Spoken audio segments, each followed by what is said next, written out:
দোকানদার আমাকে দুটি লাড়ু দাও। আজকে 3 দিন ধরে আমি খুব কষ্টেতে আছি, আমি যে কিছু খাচ্ছে পাচ্ছি না।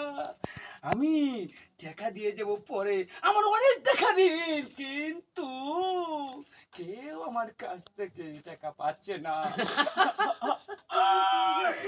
আমি এরকম একটা লোক, আর আমি 3 দিন যাবত কিছু খাচ্ছে পাচ্ছি না।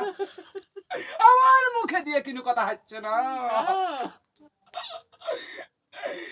শুনো শুনো ও গো চাচা, বলি যে তোমারে গো, বলি যে তোমারে, দুইটা লাড়ু খেয়ে আমি কি মতন বাঁচি গো, কিনো মতন বাঁচি।